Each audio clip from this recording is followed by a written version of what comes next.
مباركة وفقد موجع. Datang nih makhluk namanya Dedi. Bukan yang benar makhluk. Makhluk bukan. Makhluk bukan. Makhluknya ini makhluk tuh. Datang nih makhluk jadi bupati di Purwakarta, saudara. Dia ubah Purwakarta. Dia bikin di setiap pelosok kota patung, saudara. Patung-patung masa lalu, patung-patung yang dulu disembah oleh masyarakat masa lalu, saudara. Bukan itu saja, saudara. Anda masuk di pintu tol, saudara, Jatiluhur atau Kaliasana, saudara, itu sudah ada patung dasa muka. Itu patung iblis. Dasa muka itu 10 muka. 2 muka aja jelek, apalagi 10. Betul? Saya mau tanya, ada orang dibilang begini, tuh muka 2 tuh, ayo bagus apa jelek? Bagus apa jelek? Muka 2 aja udah jelek, muka 10 apalagi? Dia padang di tengah kota, saudara. Belakangan, saudara, dia buat hampir 60 patung Hindu Bali, saudara. Dan dia mengatakan ini adat Sunda. Patung bukan adat Sunda, kemusyrikan bukan adat Sunda. Adat orang Sunda identik dengan syariat Islam, betul? Saya mau tanya semua saudara, patung adat Sunda bukan? Kemusyrikan adat Sunda bukan? Betul. Enak ya pakai ngomong dia adat Sunda, pala lu bangunyan. Ngomong jangan menghina orang Sunda, betul? Orang Sunda itu identik dengan Islam, betul? Orang Sunda itu cinta kepada ulama dan ajaran, betul? Orang Sunda itu siap mati buat Allah dan Rasulnya, betul?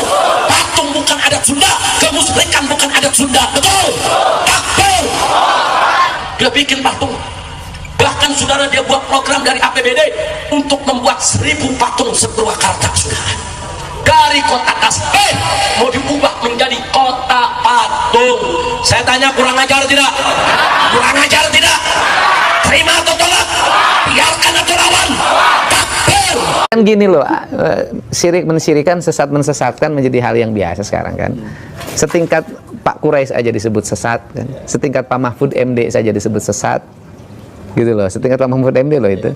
Kemudian setingkat dulu Cak Nur, pemikir besar Hasanah Islam Indonesia, itu juga disebut kafir kan, gitu loh. Saya Gus Dur sama kan, sesat. Ya kebetulan saya ini adalah para pengagum mereka, gitu loh. Pengagum Cak Nur, pengagum Gus Dur, pengagum Cak Nun, Gus Mus, gitu loh. Saya pengagum pikiran-pikiran Pak Quraisy dari sisi tafsir Al-Quran ya. Ya tentunya saya memahami itu dalam 3 pokok pikiran: keislaman, kemodernan, dan keindonesiaan. Nah, bicara keindonesiaan, saya ke Sundaan. Nah, ketika ke Sundaan, pasti kan masuk dalam ruang lingkup kebudayaan pada masa lalu. Yang jadi pertanyaan saya adalah, kenapa setiap nilai-nilai kebudayaan masa lalu bangsa saya, orang Sunda atau orang Jawa, selalu dimusyrikan, selalu dibikin identitas bertentangan dengan agama? Letak bertentangannya di mana? Itu yang menjadi pertanyaan saya.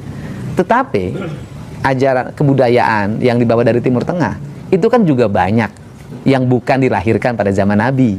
Sebelum Nabi sudah ada. Nah, misalnya Pak Said Agil pernah menyampaikan dalam ceramahnya, masjid itu pakai menara. Menara itu dari munara. Munara itu adalah tempat penyimpanan api, yaitu orang-orang Majusi waktu itu menyembah api yang disimpan di menara, Kemudian menara itu menjadi khasanah masjid yang dipakai di kita semua. Kenapa sih itu boleh dipakai jadi masjid? Kenapa yang di kita nggak boleh? Nah, ini yang jadi pertanyaan kita, gitu loh. Bagi saya, nilai-nilai masa lalu itu penuh kearifan. Misalnya orang Sunda, silih asa, silih asi, silih asu, apa sih tidak arifnya? Ada kereta kencana, kemudian dikasih dikasih ratus ya, dikasih bunga. Apa bedanya dengan bendera yang dihormat? Kan sama, diarak setahun sekali, orang nonton foto-foto. Apa bedanya dengan bendera yang dihormat? Kan sama aja. Apa benderanya sih dengan bendera ormas, bendera partai? Kan sama gitu loh. Itu kan simbolisasi saja. Ya, kalau itu nggak boleh, bendera ormas juga jangan dibela-bela dong. Kan ketika nama ormasnya dilecehkan orang lain kan ngamuk. Kan ketika nama partainya dilecehkan orang lain kan orang ngamuk juga. Kan artinya bahwa samalah semuanya juga masih menghormati simbolisasi gitu loh. Cuman beda. Ya cuman beda. Nah itu problemnya apa? Misalnya kain pohon dikasih kain, terus problemnya apa? Katanya itu dianggap apa yang menghidupkan agama Hindu. Nah pertanyaan saya, ada nggak di India pohon dikasih kain? Nggak ada. Itu khas Bali aja. Bukan khas Hindu loh, khas Bali. Bali itu khasnya budaya Nusantara. Nah kemudian menjadi pertanyaan saya, lu masalahnya apa? Bagus mana pohon dikasih kain dengan pohon dikasih paku? Dikasih paku, kasih iklan, dituliskan di situ. Misalnya hubungi 08 sekian sekian sekian gitu kan ya, untuk sedot tinja. Oke. Bagus mana dengan pohon dikasih kain? Nah, yang dimasalahin kan kain kotak-kotak warna hitam. Nah, kain kotak-kotak warna hitam itu kan bukan barang baru di kita. Semar itu dalam golek, wayang golek itu pasti kainnya kotak-kotak hitam. Hanoman itu kan kotak-kotak, karena orang Indonesia itu mengenal dua warna hitam putih. Kan sama dengan di Mekah. Mekah juga kan hitam, kenapa nggak pink? Kan artinya warna hitam memiliki makna filosofi, warna putih memiliki warna filosofi. Nah kemudian kotak-kotak. Nah kalau kotak-kotak juga nggak boleh, papan catur juga nggak boleh. Oke, Kak, apa pertimbangannya apa membungkus pohon? Estetika, agar pohon itu nggak ditempelin paku. Dirusak. Kenapa dikasihkan kotak? Karena eksentrik. Karena dikasih kain pink nggak pantas. Nah yang disebut menistakan itu apa? Orang menistakan agama itu, orang miskin lapar nggak dikasih makan, orang kayanya tertawa terbahak-bahak, gitu menistakan agama. Anak-anak yatim dibiarkan terlantar, orang-orang sakit dibiarkan tanpa pengobatan. Itu menistakan agama. Itu kan orang pemahaman Sunda Wiwitan mereka pahami sebagai agama. Saya Sunda Wiwitan saya pahami sebagai ajaran Sunda Wiwitan. Wiwitan itu asal, awal. Ya Sunda Wiwitan Sunda yang mengajarkan tentang awal manusia penciptaannya, kecintaan terhadap lingkungan, kecintaan terhadap bersama, tidak boleh berbuat berlebihan, silih asa, silih asih, silih asuh. Lebih ke filosofis. Filosofis dan nilai-nilai ajaran. Bukan, terus apa salahnya? Bukan sebagai bagian dari agama yang terlalu. Nah, pertanyaannya saya adalah dari sistem ajaran nilai yang diajarkan tentang ketuhanan, kemanusiaan, lingkungan, apa yang salah? Terus tunjukin di 1000 patung itu di mana?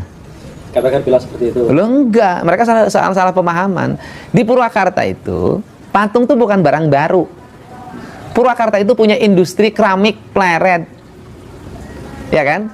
Membikin celengan dari tanah liat, celengan semar, terkenalah celengan paleret. Jadi itu asli Purwakarta. Celengan paleret, dibikin patung celengan yang besar-besar, yang harimau, yang itu, yang ini. Nah, ada khas pleret namanya menong. Nah, menong itu adalah identitas pleret dan menjadi khas Purwakarta hari ini. Saya menjadikan menong hari ini menjadi asalnya mukanya perempuan, menong itu, ya kan? Diganti oleh saya mukanya jadi wayang dua muka. Kalau ada Dorna, di baliknya ada Semar. Kalau ada Yudhistira, di baliknya ada Duryodhana. Kalau ada Sangkuni, di baliknya ada Bisma. Jadi manusia itu dua muka. Saya pasang di gerbang masuk ke arah Purwakarta lewat Jatiluhur. Itu khas yang bikinnya orang Pleret. Itu identitas kita. Terus pertanyaan saya, yang problem apa? Nah, berhala ya konsisten. Kalau patung itu dianggap berhala dan tidak boleh, bikin keputusan yang menyeluruh untuk seluruh orang Indonesia. Dalam keputusan Kepres, dalam Perpres, dalam undang-undang. Karena saya bupati penyelenggara konstitusi. Pertanyaan saya adalah, kenapa sih kalau patung harimau Kodim nggak dimasalahin? Kenapa patung Lodaya di Polres nggak dimasalahin? Kenapa patung polisi nggak dimasalahin? Kenapa patung tentara nggak dimasalahin? Sepertinya memang. Nah di Jakarta patungnya lebih gede, patung Sudirman. Nah persoalannya kenapa sih patung yang gede di Jakarta yang dimasalahin, yang di Purwakarta yang kecil-kecil? Nah itu pertanyaan saya, kenapa sepertinya FPI? Saya nggak tahu, nggak tahu. Sampai. Ya nggak tahu, mungkin saking sayangnya sama saya. Tapi orang Sunda ketemu orang Sunda hormatnya begini. Orang Bali hormatnya begini. Ini rasa hormat. Rasa hormat. Ini bentuk hormat, bentuk penghormatan. Hormat. Makanya kalimatnya sembah sungkem. Artinya dia memberikan penghormatan. Penghormatan. Sembahyang itu adalah penghormatan. Nah, itu yang dihormat. Boleh nggak? Ya sama. Kereta dihormati, lambang merah putih dihormati, lambang batalion dihormati. Dihormati. Cara menghormatinya macam-macam, bukan disembah. Yang disembah itu bagaimana? Fatalistik, menyerahkan diri pada kereta. Moal usaha mentawe ka kareta, itu namanya menyembah. Aing mah moal usaha kareta ieu teh mawa manuat, mawa berkat, mawa kahadean, mawa rezeki. Aing mah moal usaha reka kareta we unggal poe. Nah, itu yang mempertuhan kereta.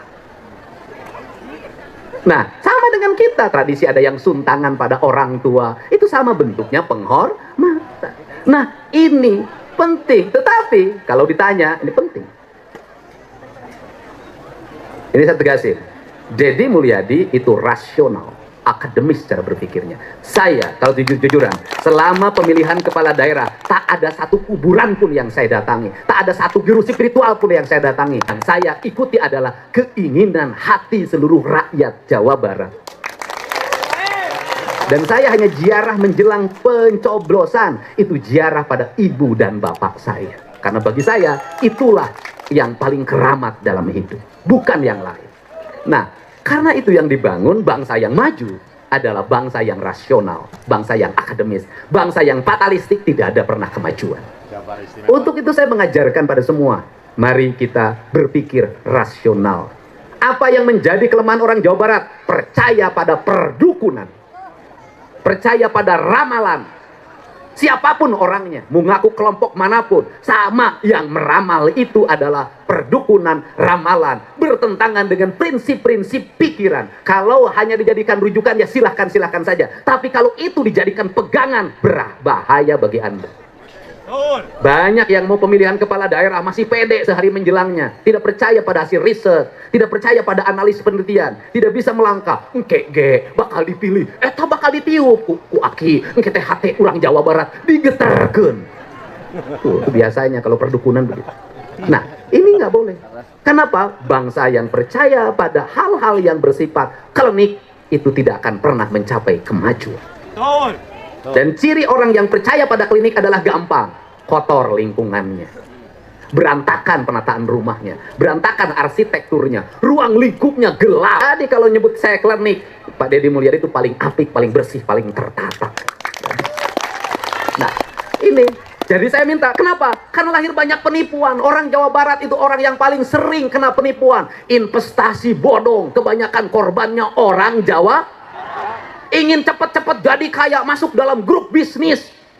Orang Jawa Barat, ngilu pertemuan, mayar 150, ngilu pertemuan, mayar 150, nu pidato na, boga duit, nu iuran, nu pertemuan tuh menang-menang duit, nges ganti kelompok bisnis, anger we susah. Korban, dan selalu itu adalah orang Jawa, penduduk paling banyak. Nah, untuk itu saya ingin merubah. Anda nggak mungkin bisa kaya dengan cara cepat, kagak ada, nggak ada rumusnya, sudah kerja keras. Terus yang berikutnya apa lagi? Problemnya adalah malas. Saya di Tasik, itu saya nyelamatin orang yang LPG-nya disita, saya bayarin 14 juta. Yang satu lagi dapurnya mau disita, saya bayarin 12 juta. Setelah itu Anda kerja di tempat saya. Ayo, hutangnya saya lunasin, Anda kerja. Anda saya gaji 50.000 saja. Karena apa? Karena sudah bayarin. Hanya bertahan 1 bulan orangnya kabur. Itu mental. Harus dirubah. Kenapa orang Jawa Barat? Gengsian. Tukang nasi goreng urang mana? Tukang pecel lele urang mana? Tukang jamu urang mana?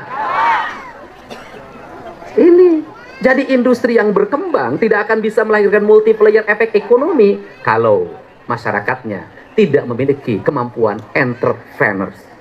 Jadi bagaimana? Sejak kecil anak-anaknya, nggak apa-apa. Saya sudah tidak melihat lagi anak-anak jualan es sekarang. Saya tidak melihat lagi anak-anak SD, anak-anak SMP berkreatif, berimajinatif menjadi seorang pedagang. Sudah jarang. Dulu itu anak-anak SD, anak-anak SMP kreatif. Ini harus dirubah dan ke depan sistem pendidikan itu akan berbasis kreativitas. Orang-orang kreatiflah yang akan memenangkan pertarungan. Bukan orang-orang pinter, tapi orang-orang yang kreatif. Orang-orang kreatif, orang cerdas. Banyak orang yang sekolahnya biasa-biasa saja, tapi dia sukses dalam hidupnya karena kreatif. Kata orang Sunda, orang kreatif teh hiji cager, dua bager, tilu bener, opat pinter, 5 singer. Yang puncak yang singer disebut, yang singer ini singer teh naon? Udang pang isukna, lempang pang gancangna, dititah pang daekanana, kasakola bisa nitipkeun diri, di imah bisa nitipkeun diri. Seluruh pengalaman kreativitas itu saya menjalani dengan baik. Untuk itu, hai anak-anak Jawa Barat, kalau ingin maju, rubah dirimu.